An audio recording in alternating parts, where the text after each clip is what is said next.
Got it. Ready? Yes. Cool. Amazing. Yes. Welcome back to another episode of the Chiropractic Student Podcast. Today we have Stew Bittman joining us. Thank you so much, Stew, for coming on today. My pleasure and my honor. Thank you, Lewis, So amazing. for all you do. Thank you.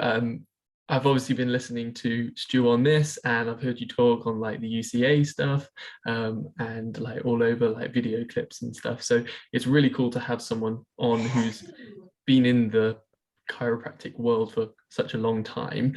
Where did it all begin? Sort of how you got into chiropractic, where did you study, and sort of what you're doing now? Just gotta warn you, it's been a 40-something year journey, so I'll try to give you the highlights because we could be here all day. I went to what was then called LACC, Los Angeles College of Chiropractic. It has changed the name. They've taken chiropractic out of the name, which is probably pretty honest and appropriate since as far as philosophy goes, there was not a lot of chiropractic there to begin with. But anyway, I don't want to be too judgmental right off the bat. I graduated as the valedictorian. I had like perfect scores on my national boards, and I'm not bragging. I'm just laying the groundwork for all the work I had to do to kind of unlearn things. Let's see. So I pretty much did what I was taught, which was very mechanistic, very medical, using what they called manipulation as another therapeutic agent especially for back pain and stuff, and everything else we were pretty much taught how to refer out. So I did that for a few years and struggled mightily. So very few people, even though I had learned things obviously very well as the valedictorian, I did not find a lot of fulfillment. I felt, even though I didn't know what I was missing, I felt there was something big missing. I don't know if that's clear or not, but yeah. I was to find out what was missing when somebody talked me into going to a Parker seminar, which was a huge seminar at the time. In fact, the first Parker seminar that I went to, I think in 1989, because I graduated in 1986, and I know a lot of you weren't born yet, and I don't want to hear about it, was, I think, the 50th anniversary Parker seminar. There were like 8,800 people at this seminar. So I was blown away by the energy, by the sheer immensity of chiropractic that I had never experienced before. But I didn't really, Parker offered pretty much everything, offered very mechanistic stuff, very vitalistic stuff. It was very cool, actually, in retrospect, that he had everybody kind of under one tent and there wasn't a lot of judgment. I don't see too many seminars like that around anymore. So it was through going to, and actually I didn't really learn all that much at the first Parker seminar other than confirming kind of what I already knew and believed, because that's the classes I went to. And about a year after, even though I had a good year, I mean, I actually had a good couple of weeks after the seminar. I was super excited. I better speed this up. We will be here all day.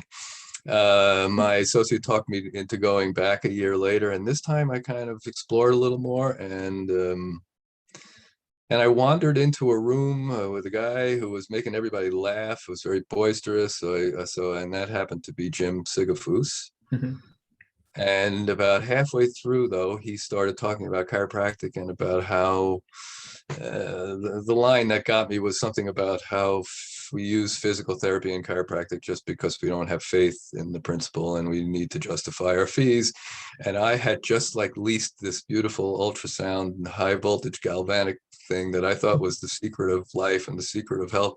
So I got upset, as did a lot of people apparently, because many people walked out of the room. And in my early days of seeing Sigafoose, especially at things like Parker, a lot of people walked out of the room. And let's see, some reason I kept going back to Parker, and I heard a talk by somebody named Dean Black, who used to teach at Parker College and at Parker seminars. And it was essentially the first talk I'd ever heard on quantum physics and how it confirmed the early hypotheses, as he put it, of chiropractic. In other words, what DD and BJ were talking about. And something happened during his talk that it's hard to explain, but it was like this hole in my chest. This thing that had been missing was suddenly revealed to me. Not exactly what it was, but what was revealed to me, that the basis of my belief system, essentially being science my whole life, was not necessarily a great basis for a belief system, that it changed all the time. And here I was hearing new science from all the science I'd heard before, and it resonated with me.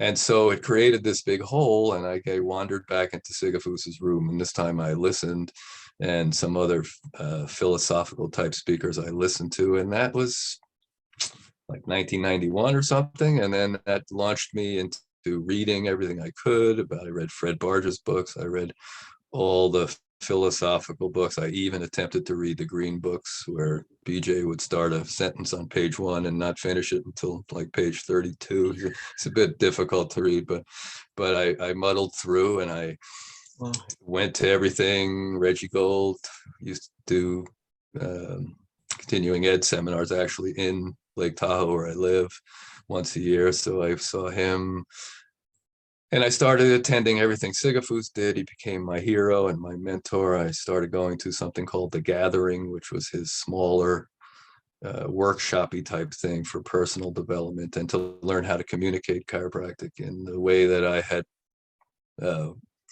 or consistent with the principle of chiropractic that I was becoming in love with and How many discovering and years? embracing. How many years into practice were you when you started going to these things? Well, the first one was like 3 years into practice, where I didn't really get much of anything. It was probably 4 years in where I heard the word and started to run with it. And I think it was about 6 years in that I started going to these personal development workshops with Sigafoose, and I developed a mission, and I started adjusting more children, and I had more of an intention and a why behind what I was doing. And so things started to change for the better. And then I guess it was around 10 or 11 years in practice, I heard about the chiropractic missions that were starting up in Panama.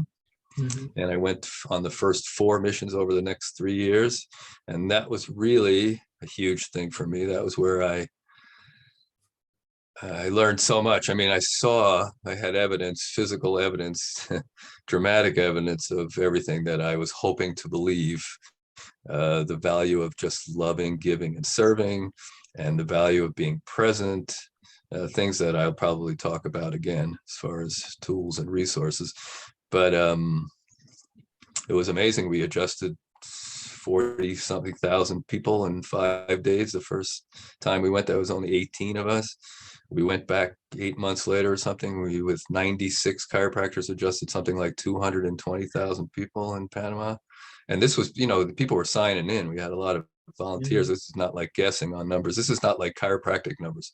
This is these were and there were much more, because every time we would try to leave, a busload of people would stop by. So we would sit them down on a concrete slab or something, and we were adjusting just kind of upper cervical only, especially after the first adjustment, and we're watching people getting out of wheelchairs, and hearing about little girls who were getting their hearing restored. That happened on the first mission, like the first day of the first mission.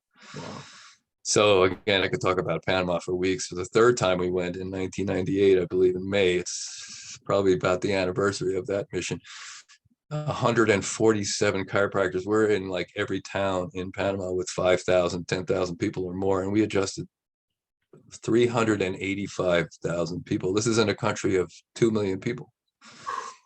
And so, and to feel the entire vibrational energy of a country change. And everywhere we went in Panama, people would, obviously we weren't, not tons of white people walking around, but they would immediately know who we were, and people would make comments like, "Oh, you're the ones who are making all of Panama smile," and beautiful things. And so I came back from the 4th mission, I believe. I don't know, maybe no. I came back from the 2nd mission and did away with my fees and started doing the box on the wall that I had heard Reggie Gold talk about years before, because I felt I was finally ready really live that idea of giving for the sake of giving and allowing the universe to take care of me, which it did. I did the box for 12 years until I retired from practice in 2000. Well, I sold my practice 2008 and was still working in the practice like 1 day a week until 2009. So, and since then, I've been speaking and coaching chiropractors, and I took a little diversion from chiropractic for a while and actually got involved in ministry in what's called a New Thought spiritual center that has pretty much the same exact principles as chiropractic. So it was an easy transition for me. I thought it would be nice to preach to the choir for a while and not have to, convince people, which I want to talk about. We never have to convince people. But one of the things I want to say right away, before I conclude this section, is that in our ministry, even though people embraced the principles that I was advocating for years in chiropractic, we never saw the changes in people's lives that we saw in our chiropractic practice. So I just want to make sure I mention that the adjustment is a very important part of what we do. I really felt like getting into ministry was going to help people like more address the cause of subluxation, because I really believe it tends to start in consciousness. But hearing the word for people was not quite enough. I think we need the physical bridge, the adjustment, the expression of love, or however you look at it, to actually create a bridge for people in their lives to help them go from where they are to where they want to go. So that's definitely a highlight film of the journey. Quite a journey, and yeah, the experience of people you've seen and spoke to and had mentored, like they're all people that unfortunately our generation will never get to meet and like hear talk like in person. And it's interesting because I don't know if you probably know it, but you're that person for me. So your Jim Sigafoose is like, I would look at Stew Bittman for that kind of thing. And that's why I was so eager to get you on the show, because I think a lot of people look up to you. And there's a few names who are really living that essence of chiropractic, very principled, and it's very almost just the fundamentals, like stripping it back to just offering chiropractic. And like you say, if people want it, they will come. When you say that, and you mentioned not having to convince people to have chiropractic, what did you mean? Like, what was your takeaway from that experience? I think there's a big difference between convincing slash selling slash whatever, manipulating people through fear or whatever, than as opposed to sharing something that you own. Like if you embrace the simplicity of chiropractic and you just share it with certainty and with presence, there is no convincing required. It's like to have an expectation that people are going to want it is a beautiful thing, because they do. I mean, obviously not everybody, or not everybody's ready. I could tell you so many stories about people who weren't ready at first, but came back, a year later, 2 years later, and, they wwere trying to teach me chiropractic philosophy. And I would always have to, smile and not say, well, this is exactly what I told you 2 years ago, because I understand that, because I was that person.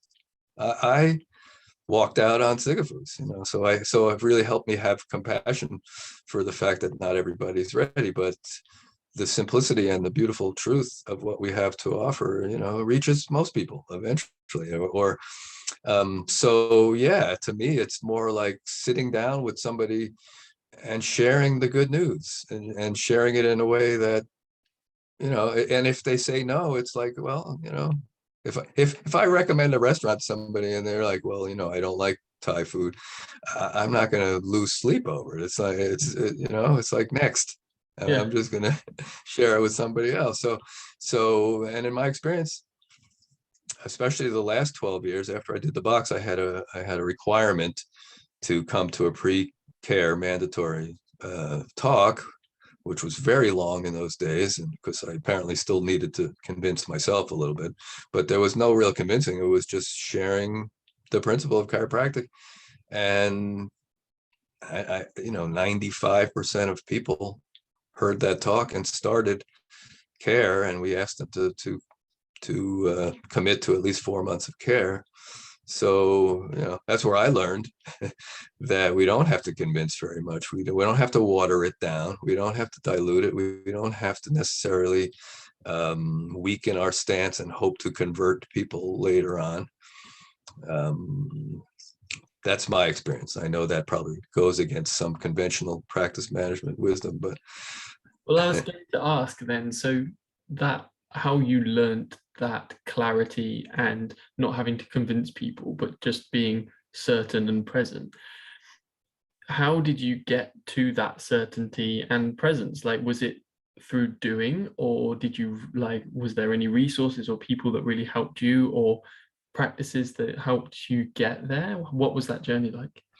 the journey was, in a nutshell, was to embrace and embody the why of chiropractic. I think if and even as students, I think if you get really clear on your why, or your biggest version of why at this point, your biggest or your highest vision for everybody that you're going to lay your hands on, what's your greatest hope? What's what would you like to see happen in their life? So to get grounded in that why, first of all, changes everything, because it doesn't limit what's possible. I think if we go in with a highest vision of low back pain feeling better, that's and we'll be doing a great service to mankind. I'm not necessarily saying that's wrong or bad. It's just limiting what can happen. So probably a better answer to your question is I worked on myself, and because once I embraced the beautiful, again, simplicity and truth of the chiropractic principle, the only obstacle was me. My getting over my fears of sharing that, getting over my doubts about whether people will get it or not, which is, by the way, an expression that I absolutely detest in chiropractic, when we say people don't get it and that's why they left. First of all, it may not even be true. And second of all, the chances are the person who really hasn't gotten it is the chiropractor, because what I discovered is the more I got it, the more everybody got it. Even I had about, I think it was 8 people with me on my last day of practice that started with me in my first year of practice, when my style of chiropractic was completely unrecognizable from where I ended up. I mean, these people started with half-hour visits with multiple therapies, and they ended up with 1.5-minute adjustments, pretty much upper cervical only. So you might say, well, that's impossible. I'd say, it would have been more than 8 or 9, but I happen to live in a town where 40% of the population leaves every year. It's a very touristy town. So a lot of people, the attrition was for other reasons. But yes, I went to the Sigafoose gatherings. So if there's anything like that anymore, besides my own workshops, which I guess it's okay to plug, Yes, please. where you can learn how to get strong in a safe place of like-minded people, and learn how to communicate, and learn how to overcome your fears, and unfortunately, learn how to forgive people, especially yourself. So I may have to delve into the California land of woo-woo here a little bit, but to me it's not. To me it's, these are the things that hold us back, especially those of us who embrace the vitalistic idea. We So need to what, get ourselves out of the way, so to speak. get Go out of ahead. the way of so that other people can understand, or Well, to get out of the way with our agendas and our attachments to things that don't matter. So I have to say that the Panama missions were a huge part of this for me, because I didn't have to convince anybody, and it's a good thing because I don't speak Spanish. true. So convincing would have been very difficult. But there was something incredibly powerful about our intention. And you might say, well, people were getting free adjustments, that's why they came. But healthcare is free in Panama, so they, we jokingly would, even at night, after an incredible day of adjusting thousands of people, we would sit around and kind of wonder why this happens here and it doesn't happen where we live. And and we assumed it wasn't somebody going back to their town and said, well, they're cracking necks, you got to go. I don't think that would have done it. Yeah. But something was being transmitted through our intention, through our love, through our hands, through our eyes. Again, that required no convincing or no even speaking. And the next day you would see that person you adjusted with, 50 people trailing behind them. They were saying something. I wish I knew, but and we also kind of learned, or I learned, because people went to Panama and came back and they were kind of maybe even worse off than they were, because their attitude was, well, it could never be like that in my office because people speak English for whatever they speak, or people are blah blah blah, or they'll they're more worldly, they may sue you, they blah blah. So I realized that was all, excuse me, in German we'd say bullschmutz. What was different in Panama was us. What was different was our freedom, our lack of attachment, our lack of fear, our certainty, our presence, our love. So And so is that where it's called, it's chiropractic from the heart, isn't it? yes, yeah. yeah. So is that what like it's based on, like a lot of your experience from Panama and then the Sigafoose gatherings as well? Like, is that where you've built this from? That's where it started. That was the beginning of my, I guess you could say, my spiritual journey in chiropractic. And yes, the Sig passed on 10 years ago almost, and there are a few things close to the gathering, but I felt it was important to carry on that legacy, not the name, etc., but that similar work. I tend to focus more on the heart. I mean, I think what he was teaching and doing was all based on the heart. We just didn't use that terminology and stuff. But it was definitely about getting out of our heads, where our fears and our doubts and our uncertainties and our whatevers tend to live, our attachments. And you know what I mean by attachments. I mean, in Panama, we couldn't attach to outcome. We couldn't attach to personality. We couldn't attach to whether we're being paid or how much we were being paid. In my opinion, we could not attach to a lot of things that don't really matter anyway.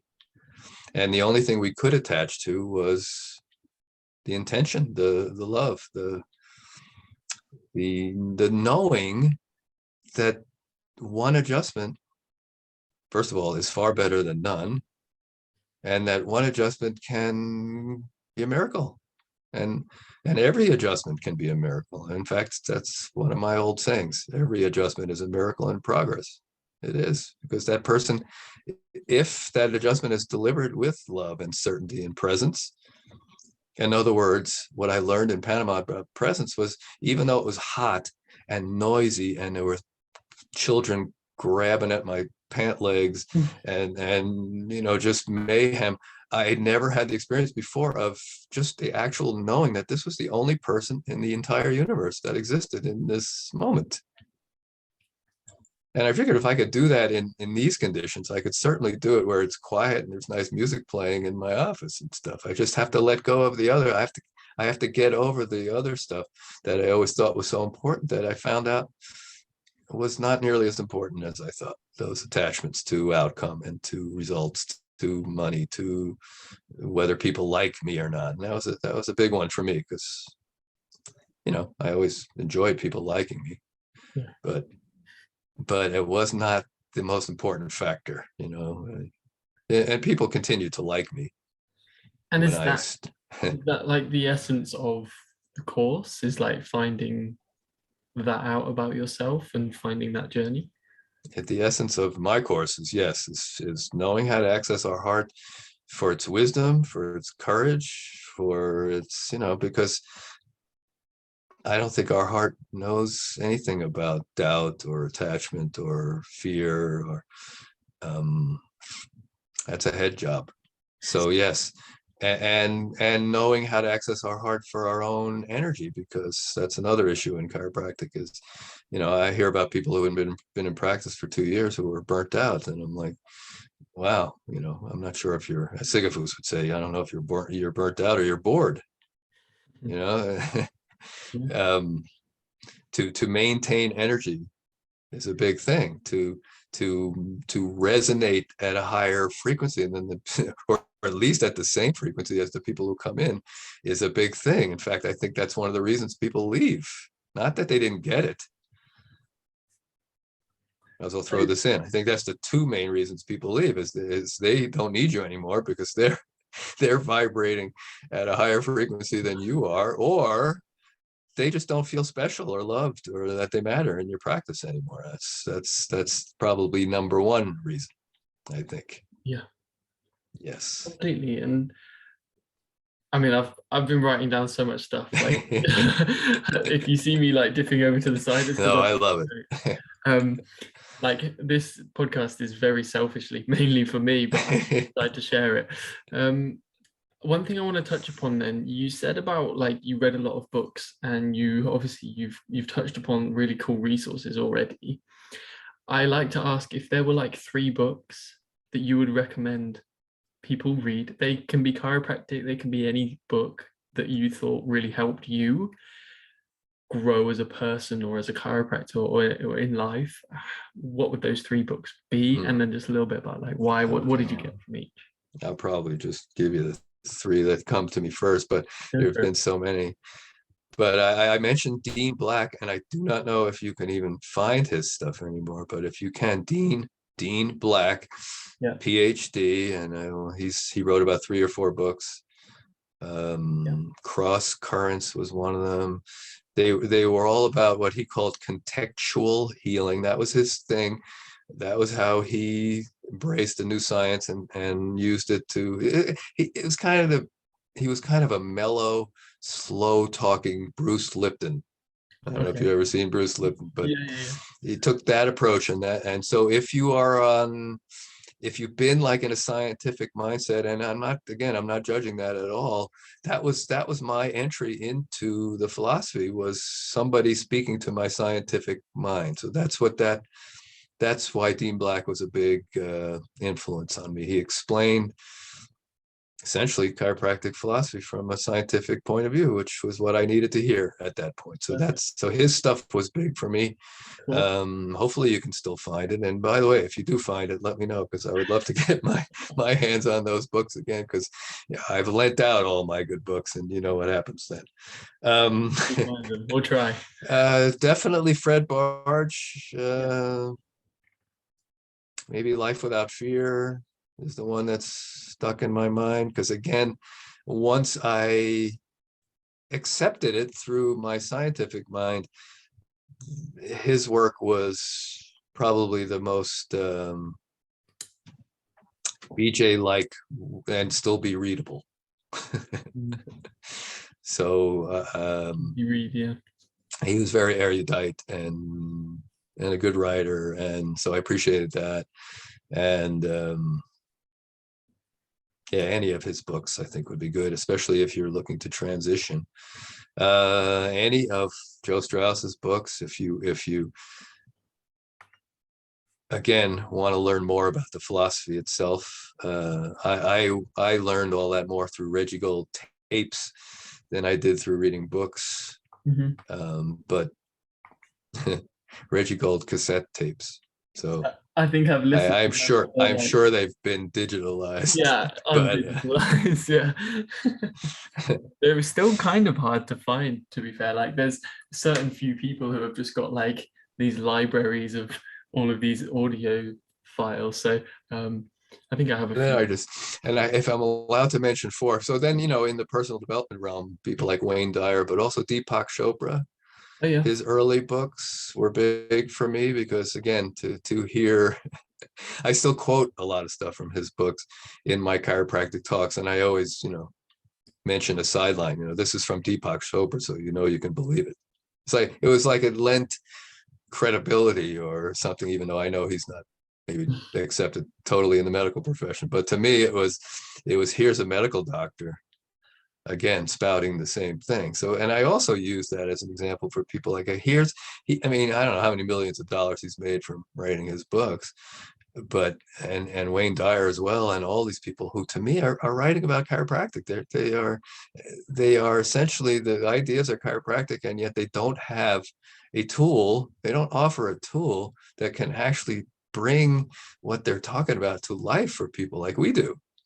And I'm just saying this because it really helped me overcome my fear to even share chiropractic, why am I afraid to share the good news of chiropractic when these guys are talking chiropractic and writing chiropractic and making millions of dollars, and half the books on the bestseller list are these guys' work. So I don't know if you reading the books helped me as much as knowing that these books existed, but they all were helpful too, for sure. So 100%, like you say, and even doing your speaking stuff now, like you do a lot of talks and you put out a lot of content and you give back to the community now, like paving that way for others. Like it's very selfless.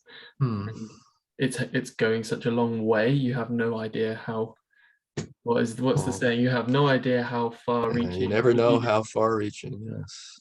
Yeah. Something you say, do, or it's not great English, but it's a great quote. Exactly. But it's true. Well, thank you. Can I just play on that for a second? And I know I can talk a lot, but you mentioned the word selfless, and I'm glad you did, because a big part of and I mentioned this under energy, selfless isn't enough, folks. If selfless leads to resentment, depletion, selfless works until somebody says no. Selfless works until you're rejected. So I prefer self-full. Okay. And the difference to me is I include myself in the equation. In fact, I put myself kind of first in the equation. In other words, I need to fill myself up first. And I need to find ways to continue to fill myself up.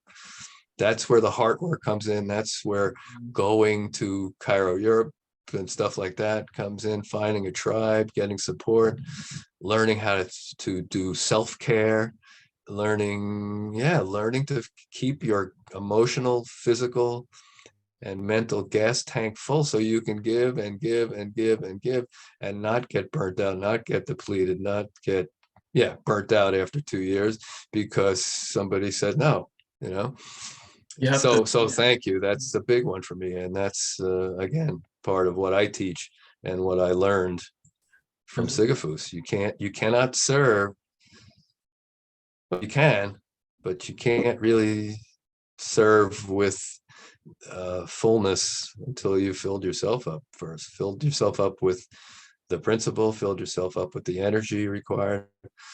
So day after day, you can show up and give and be present. Yeah, you can't really do that from a selfless place. You definitely can't. Like my boss always says, be the best you for me and I'll be the best me for you. And that's pretty much what you just said, like fill yourself up. Yeah, that was a much quicker way of saying it too. You can have that. Cool. One really cool question I like to ask, like go towards the end, just start wrapping things up. If you could tell a student or a recent grad, like one bit of advice, what would you say to them? Just a bog standard, well, I don't think any chiropractor is bog standard, but just your run-of-the-mill chiropractor student, just graduated or just starting school, what would you say to that person? Align with the why. Embrace the why, embody the why. And not to say that the how, being the adjusting, is obviously not, how do I put this grammatically? I'm not saying the adjustment or mastering a technique is not important.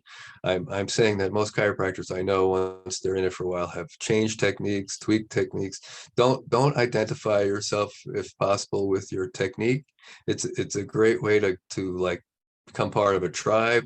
It's a great thing to master technique, but what you do is bigger than your technique. And who you are is bigger than your technique. Your technique is just your dance, just your vehicle, and you need to master it. You need to have confidence in it. But the why is the thing. As BJ said, sell the sizzle, not the steak. He had quick ways of saying things. So that would be probably the main thing. Embody your why. There you go. We've got the title for the podcast there, Stu. Thank you. Just going forward, like how can people find more out, like about the work that you do, if people want to be coached or mentored by you or come onto the courses, is there a way to contact you and pick your brains, or is there a way to join that gang kind of thing? How do people do it? Certainly could contact me, and we can definitely throw things around. So Stew Bittman on Facebook. Yeah. Facebook Messenger works, or you know, I don't know if you can provide links for Yeah. emails and stuff. We can certainly do that. I do have the podcast Stew on This. If you're Yeah. looking for it, you have to put the dashes in, Stew dash on dash this. Yeah. I will be returning to Europe to do my workshops. I'm planning a couple in the fall. Yeah. Thank you, world, for cooperating with that. Are they going to be We done in Kent? Are you coming to the UK? I am going to do one. It looks like it's going to be up in Edinburgh, Oh, okay, cool. probably October 14th, so the weekend after Chiro Europe. And then the weekend after that, I think we're going to be near Zurich, Switzerland, but there'll be more revealed. I have a chiropractic, or excuse me, a Facebook group called Chiropractic from the Heart that you can ask to be invited to. It's generally for people who have been to one of my workshops, but I make exceptions. I have a every Thursday Zoom gathering that we've been doing ever since COVID started.